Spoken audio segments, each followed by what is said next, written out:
इस दुनिया का हर माँ बाप अपने बच्चे को बेहतर भविष्य देने के लिए रात दिन मेहनत करता है, जद्दोजहद करता है। लेकिन इस दुनिया में ना जाने कितने ऐसे बच्चे होंगे जो जैसे ही जवानी की दहलीज पर कदम रखते हैं तो कहीं ना कहीं माँ बाप को दरकिनार करके फैसले ले लेते हैं। यूँ कहिए कि जल्दबाजी में फैसले ले लेते हैं और जल्दबाजी में लिए गए फैसले आखिरकार उसका भुगतान भविष्य में उनको अपनी मौत देकर चुकाना पड़ता है। तो साथियों, नमस्कार, आदाब, सत श्री अकाल, राम राम। मैं हूं आपका अपना सुशील कश्यप हरियाणा से और आप सब साथियों का हाथ जोड़कर स्वागत, सर झुकाकर के अभिनंदन आज की एक और नई घटना कहानी में, जो कि आधारित है एक सच्ची घटना पर और संबंधित है मध्य प्रदेश से। दरअसल मध्य प्रदेश राज्य का एक शहर पड़ता है रीवा, और उसी रीवा शहर के अंतर्गत एक कॉलोनी आती है दुर्गा कॉलोनी, जहां से संबंधित आज की हमारी घटना कहानी है। और उसी दुर्गा कॉलोनी का रहने वाला है सलामत खान। वही सलामत खान जो कि बड़ी खुशी खुशी अपने घर गृहस्थी का गुजर बसर कर रहा था। और काम धंधे की बात करें तो उसकी एक दुकान बताई जा रही है और परिवार में उसका इकलौता बेटा है जिसका नाम है साहिल। और साहिल की उम्र है 30 साल और साहिल जो है पेशे से एक कंपनी में स्टाफ के तौर पर काम करता है। और कहीं ना कहीं मैं बात कर रहा हूं 18 मार्च 2023 की रात, लगभग 10 से 11 बजे का समय रहा होगा। कहीं ना कहीं जो साहिल की पत्नी थी जिसका नाम सलेहा बताया जा रहा है, अपने आस पड़ोस के इलाके में कहें, आस पड़ोस के लोगों से कहें, मदद की गुहार लगाने लगती है। कहीं ना कहीं चीखने और पुकारने लगती है। कहीं ना कहीं वो दहाड़े मारकर रोने लगती है और बोलती है कि कोई तो हो, मेरे पति को बचा लो, कोई तो हो, मेरे पति की ज़िंदगी को बचा लो।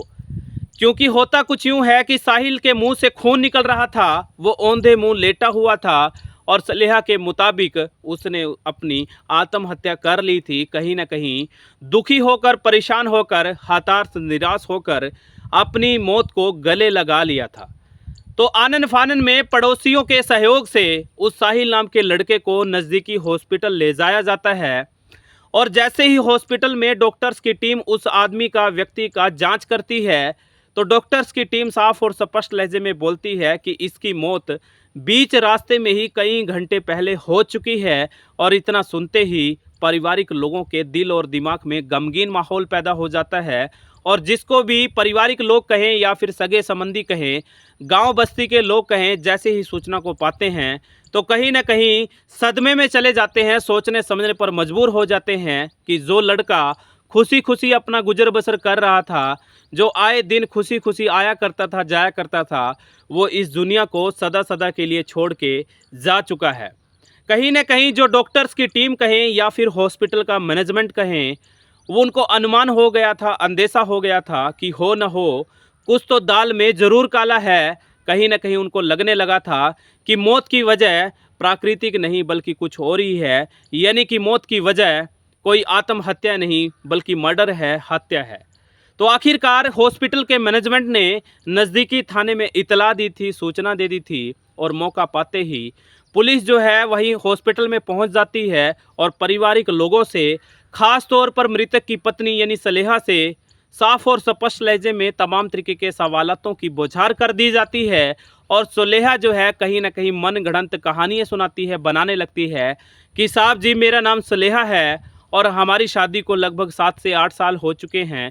मेरा पति चंद दिनों से बहुत ज़्यादा निराश था, परेशान था। मुझे नहीं पता वजह क्या रही, लेकिन मेरे पति ने आत्महत्या कर ली है, जहर खाकर अपनी जीवन लीला समाप्त कर ली है।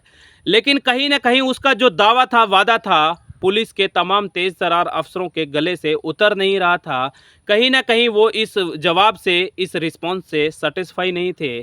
पुलिस जो है अपनी औपचारिकताओं को पूरा करने में लग जाती है, जुट जाती है। और औपचारिकता के तौर पर कहीं ना कहीं वो डेड बॉडी को कस्टडी में लेकर पोस्टमार्टम रूम ले जाते हैं।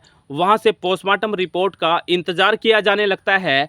और चंद दिनों में जैसे ही पोस्टमार्टम की रिपोर्ट पुलिस के हाथ लगती है तो कहीं ना कहीं पोस्टमार्टम रिपोर्ट तमाम तरीके के खुलासे करती है।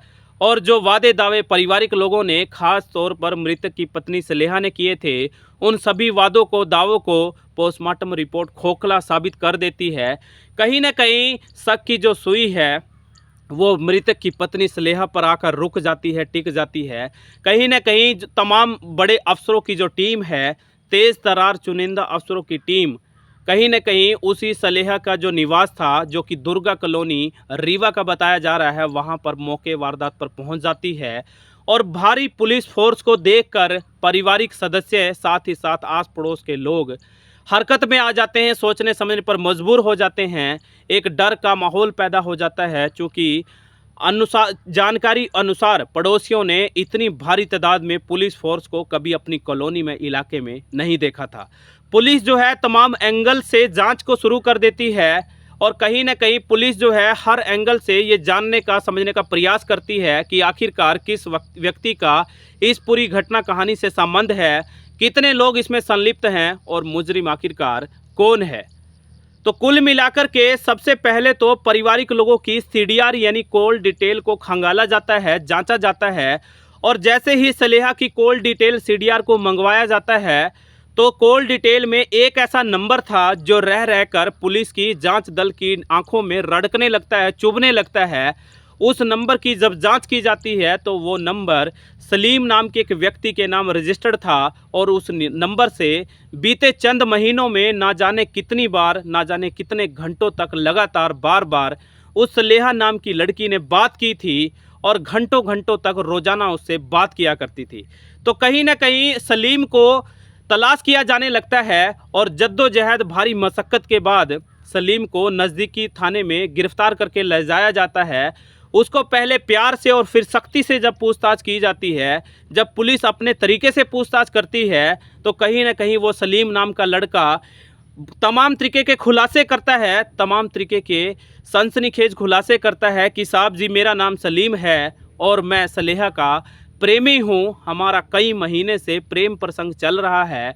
और तब कहीं जाकर के पुलिस चूँकि इस गुत्थी को सुलझाना चाहती थी, शायद यही वजह रही होगी कि उसने सलेहा को और सलीम को एक बेंच पर बिठाकर आमने सामने सवाल जवाब किया जाता है।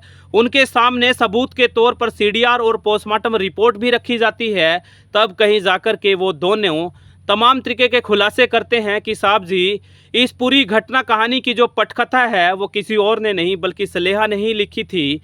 और कहीं ना कहीं सनसनीखेज तरीके से इस पूरी घटना कहानी को अंजाम दे दिया गया और इस पूरी वारदात में इसका सहयोग किसी ने किया तो मैंने यानी सलीम ने किया। क्योंकि हम लोग एक दूसरे के बिना रत्ती भर भी नहीं रह सकते थे, कहीं ना कहीं हम एक दूसरे को चाहने लगे थे, एक दूसरे से बेइंतहा मोहब्बत और प्यार करते थे।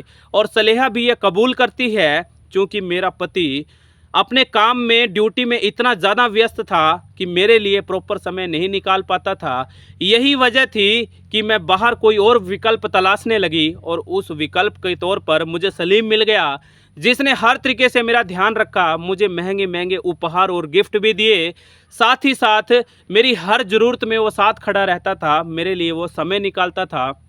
कहीं ना कहीं मैं उसकी हो चुकी थी, वो मेरा हो चुका था।